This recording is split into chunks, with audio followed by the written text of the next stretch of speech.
Bueno, familia, aquí estamos en el espacio hablando en cripto y hoy tenemos a Hugo. ¿Cómo estás, Hugo? Saludos, saludos, Roger. Muy bien, muy bien.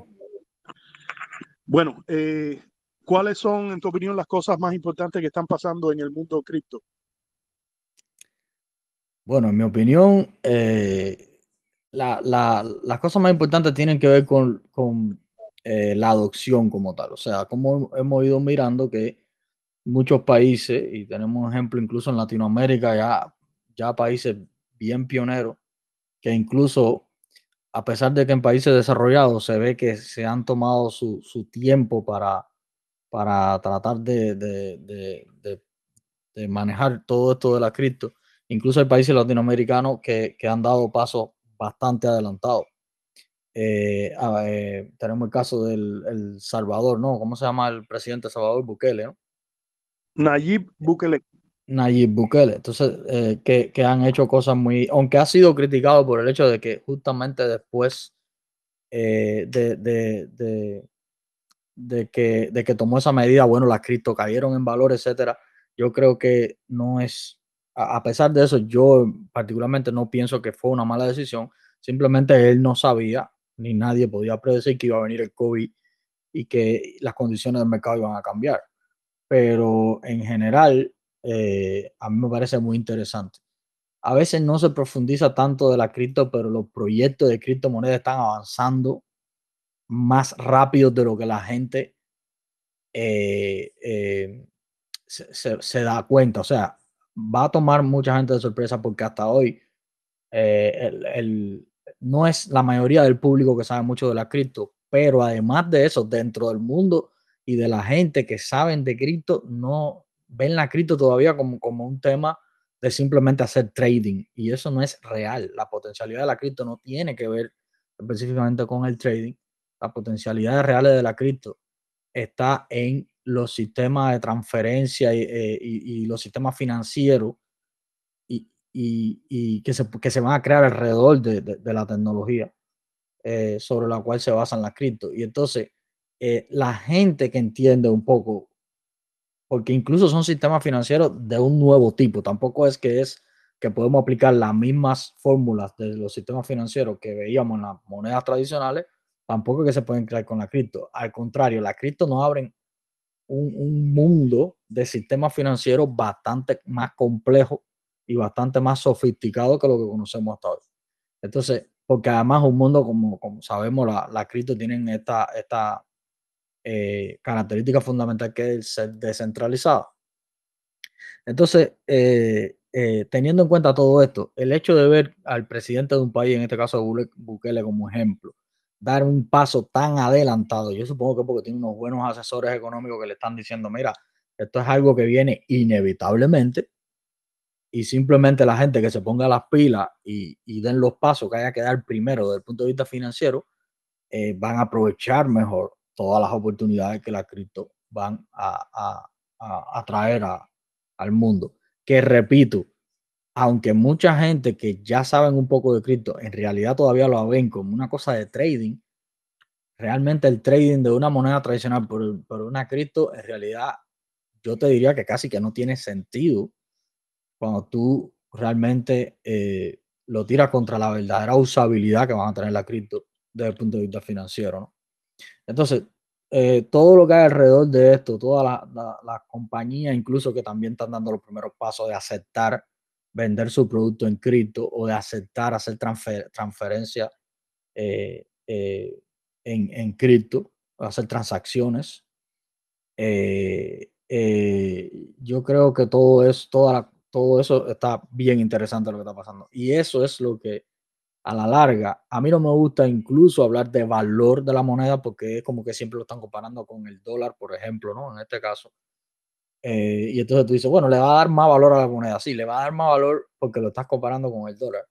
Pero realmente esta relación, esta paridad de cualquier criptomoneda con el dólar, para mí no es lo fundamental. O sea, de hecho, la paridad solo existe porque todavía tenemos las monedas tradicionales, pero en el futuro, ¿cómo tú vas a decir que la criptomoneda tiene más valor o menos valor? En realidad, no funciona así. La criptomoneda, lo que va a tener un valor de uso cuando más productos y servicios se comercialicen con ellas.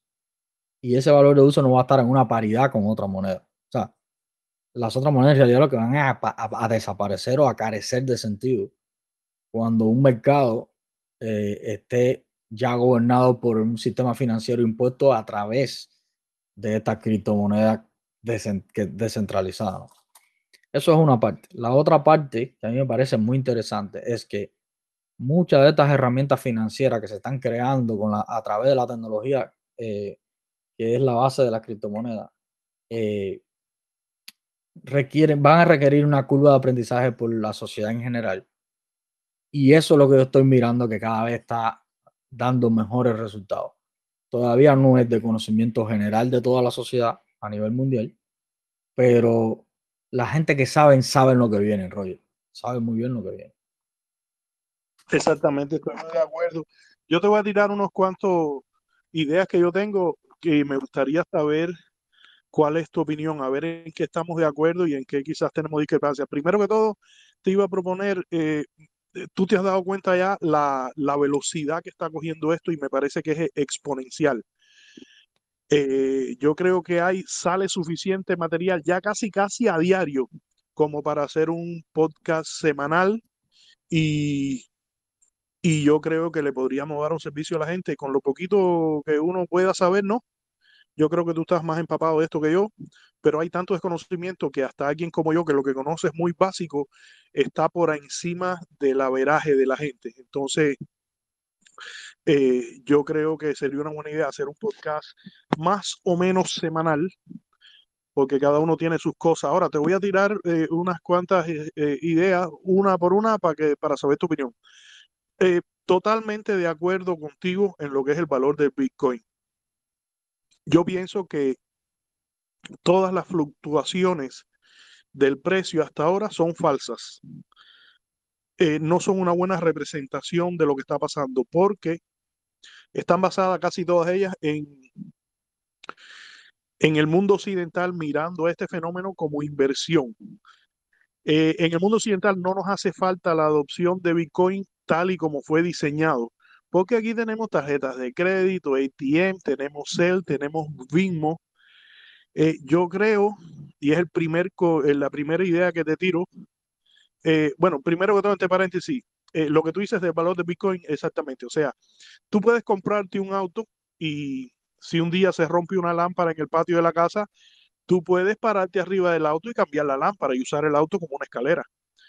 Pero solamente cuando tú manejes ese auto para ir X cantidad de millas y visitar a un amigo familiar, es cuando tú sabes cuál es el valor del auto como tal, cuando lo usas como para lo que fue diseñado. Entonces, lo primero que te voy a decir, estás viendo lo que está pasando en el África subsahariana, en mi opinión, los pioneros de la adopción, la real. Hoy en día, yo te diría que es más importante aún que lo que El Salvador. El Salvador es importante porque es el primer presidente que declara el Bitcoin como moneda de curso legal. Pero la adopción en El Salvador viene de arriba abajo, de un presidente joven, obviamente un entusiasta y conocedor de esto, ha intervenido, ha sorprendido hasta un grupo de jóvenes que han tenido un espacio en Twitter y los ha sorprendido y se ha metido ahí, ha intercambiado con ellos, pero en el África la adopción ha sido más orgánica y más desde abajo hacia arriba. Eh, ¿estás, eh, ¿Estás al día de lo que está pasando en el África subsahariana con el fenómeno de Bitcoin? Sí, la dificultad que yo veo cuando o sea, me gusta lo que está pasando en el África subsahariana, me gusta que precisamente la característica esta de ser descentralizada de esta tecnología hace que la criptomoneda se convierta en una especie de lucha por una verdadera eh, soberanía popular desde el punto de vista del mercado. Entonces, eso permite que sea un arma de lucha a la vez. Yo sí reconozco que todavía, o sea, todavía no, la criptomoneda es dependiente de la Internet, de los sistemas de comunicación que propician la Internet a nivel mundial. Evidentemente, si un gobierno tiene el poder de limitar de alguna manera la Internet, hace mucho más difícil que la criptomoneda pueda ser utilizada por una sociedad.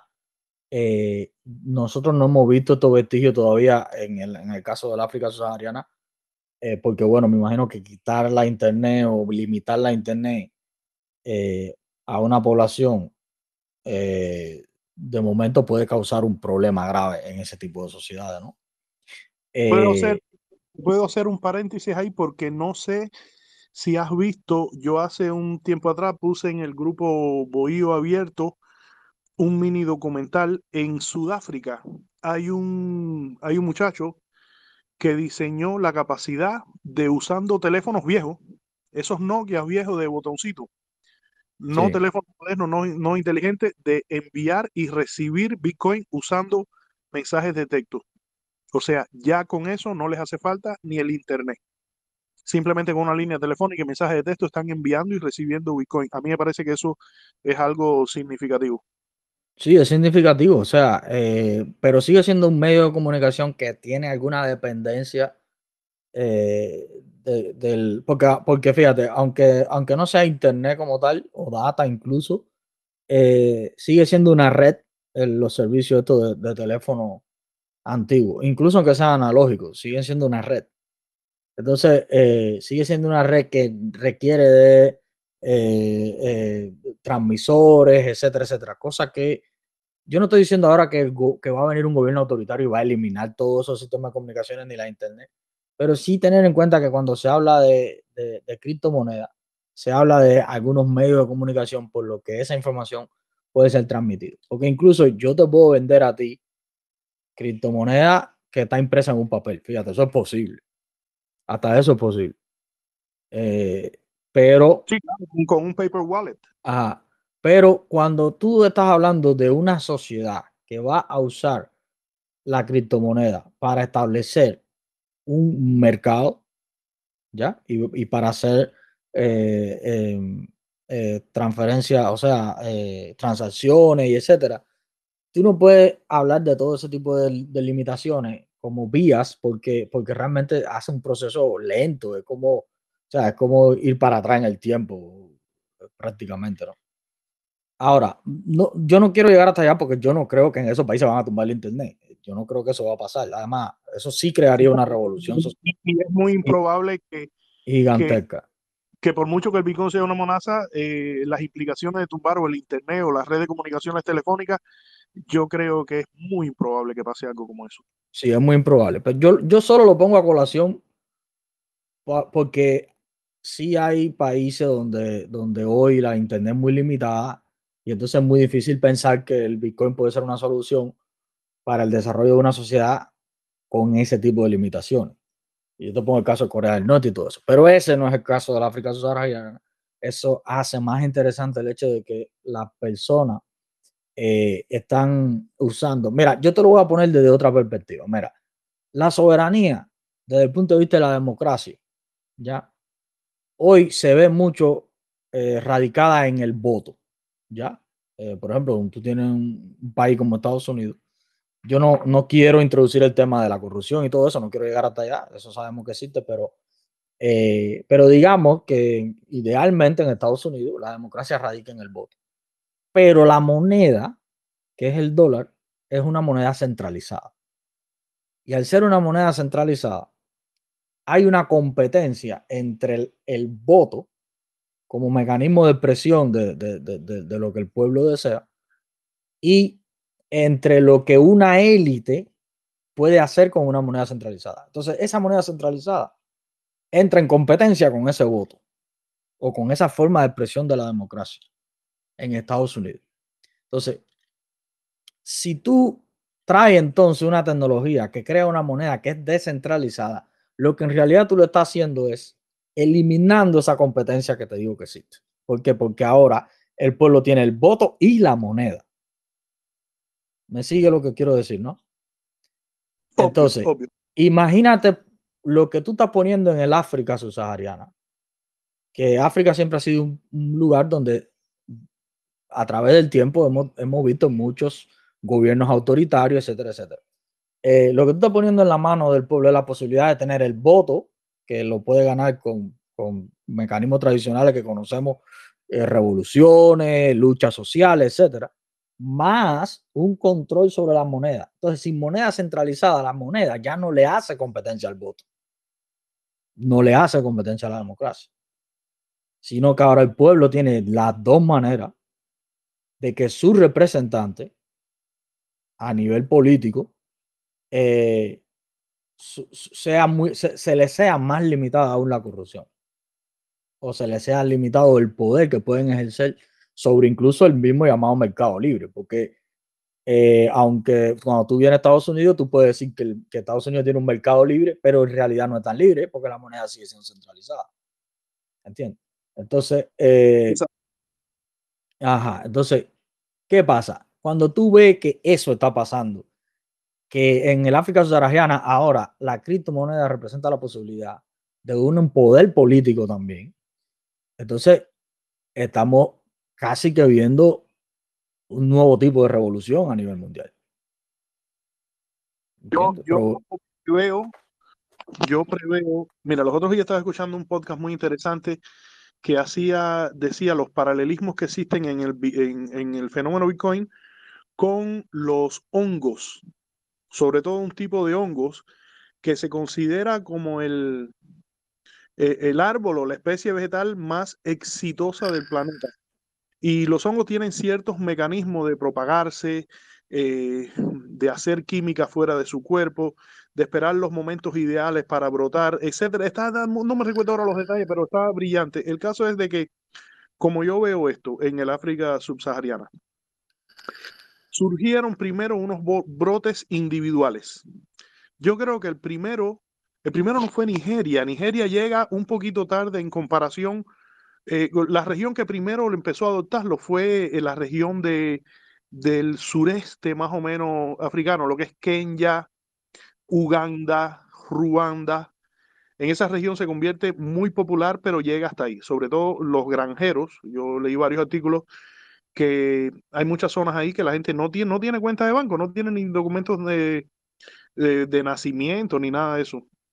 Entonces descubrieron el Bitcoin y crearon conexiones entre granjeros que estaban en lugares apartados de las ciudades y las ciudades y crearon como un mercado donde ellos iban a las ciudades y compraban insumos y todo eso y lo hacían en Bitcoin usando su teléfono celular porque mucha gente no tiene ni tarjeta de crédito.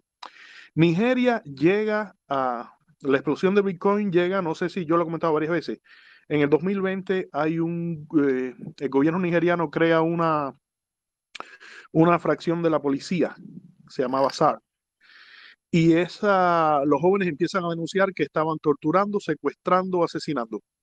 El gobierno prohíbe toda capacidad de financiación, cerraron cuentas de banco, PayPal, etcétera, etcétera, etcétera. Y los jóvenes nigerianos deciden financiarse usando cripto y en 2 semanas recaudan alrededor de $500,000. A partir de ahí, lo que explota son el uso de cripto en las remesas internacionales en Nigeria. Entre paréntesis, después, para no desviar esto, habría que hablar del potencial que podría tener el Bitcoin en Cuba, y sobre todo en las remesas internacionales. Bajan en Nigeria de 2.5 billones a 55 millones de un año al otro, una reducción del 95%. Entonces ahora estos brotes individuales, primero Kenia, Ruanda, después Nigeria, ahora en Sudáfrica, que me gustaría preguntarte también, hay el primer supermercado que acepta pagos en Bitcoin, donde la gente puede comprar leche, pan y mantequilla. El próximo paso en esta propagación de la adopción, como los hongos, en mi opinión, va a venir la conexión de estos brotes en un mercado regional, porque el Bitcoin es fuertísimo hoy en día en Ghana, Nigeria, Camerún, está explotando en casi todo el África subsahariana.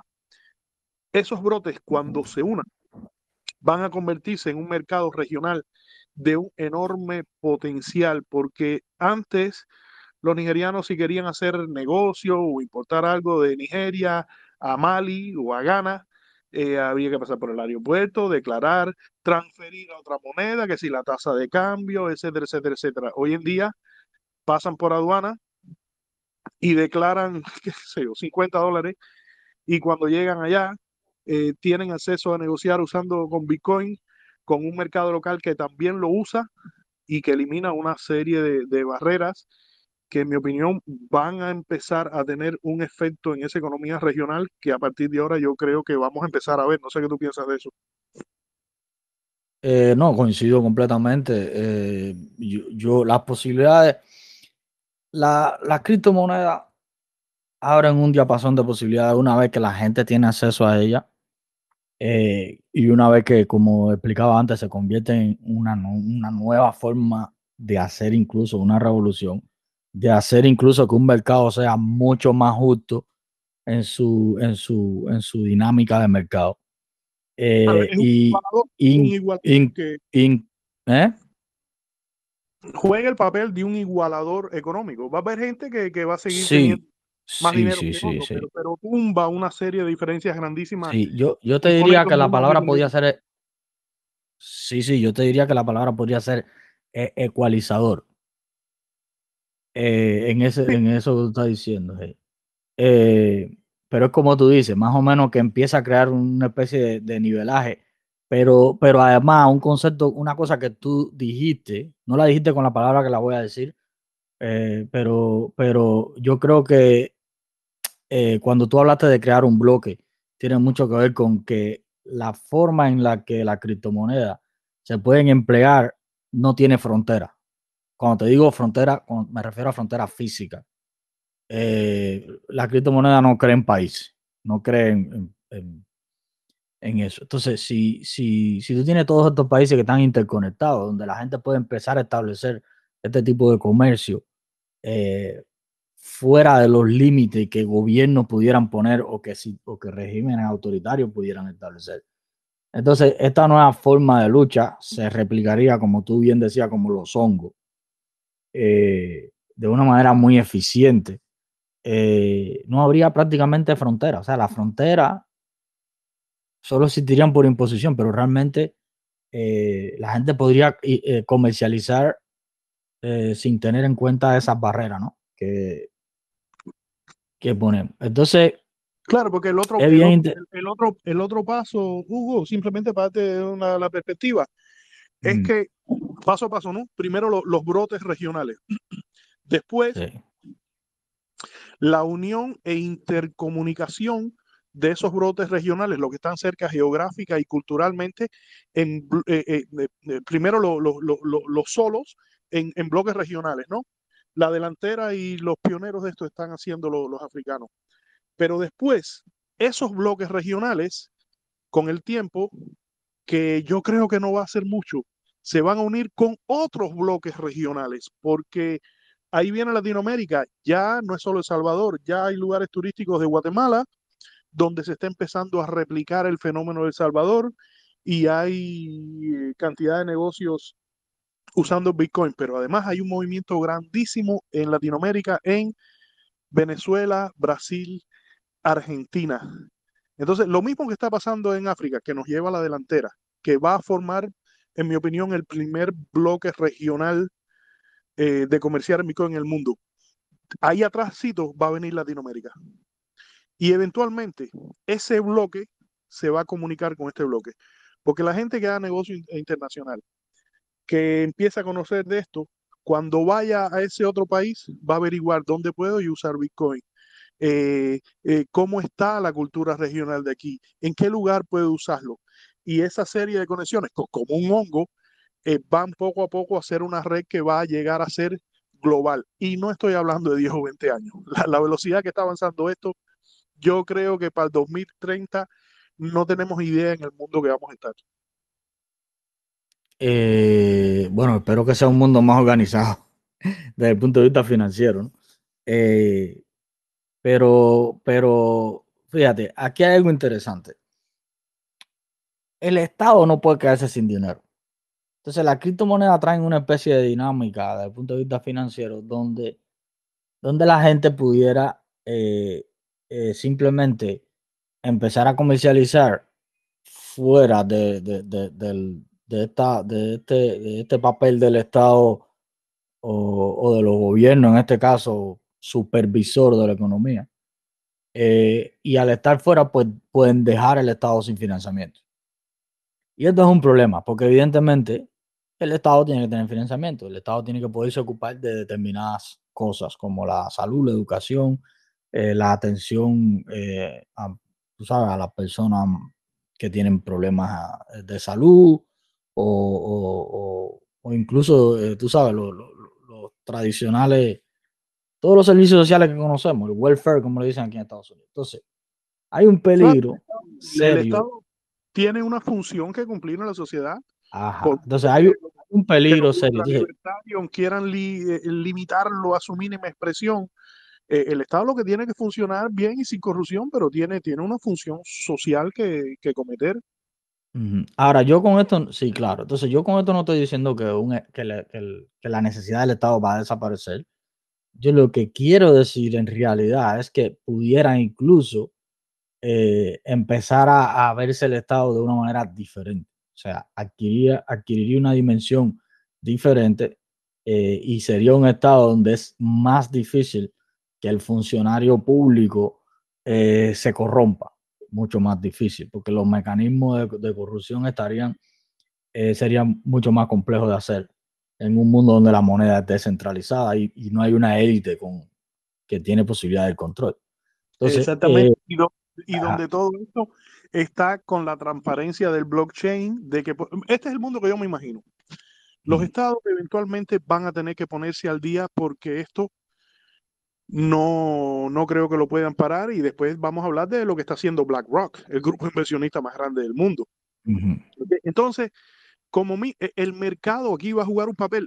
Ese supermercado en Sudáfrica que está aceptando pago en Bitcoin, ¿qué van a hacer los otros supermercados que compiten con él en su terreno local? Si no lo aceptan, se quedan atrás. Sí, Cuando lleguen tres o cuatro gente y digan, ustedes no aceptan pago en esto, y digan, no, ya me voy para el otro lado. No hay nada más rápido que un capitalista protegiendo su negocio. sí, Entonces, el mercado va a impulsar la adopción, porque ese es otro nivel. Estamos hablando de el parecido como el hongo. La conexión de los mercados regionales a nivel personal es una cosa, pero hay otro nivel más arriba, que es a nivel de negocio. Entonces, hay otro nivel más arriba del negocio, que es el Estado. Entonces, ¿qué van a tener que hacer los estados que se pongan las pilas primero? Decir, ok, tú tienes un negocio, tú quieres aceptar criptomonedas, tienes que tener una licencia. ¿Y qué tienes que tener para esa licencia? Bueno, a lo mejor tienes que aplicar y tienes que pasar una pequeña prueba sencilla donde tú demuestres que tú sabes cómo mantener una billetera, cómo protegerla, cómo resguardar tu llave privada. Y si tú demuestras eso, que no es muy difícil, por supuesto, tienes que dar tu dirección pública donde la gente te hace pago para que haya total transparencia y cada 6 meses o cada un año tú, en base a lo que vendes, pagas X% de taxos y se acabó. Yo pienso que eso sería lo más lógico.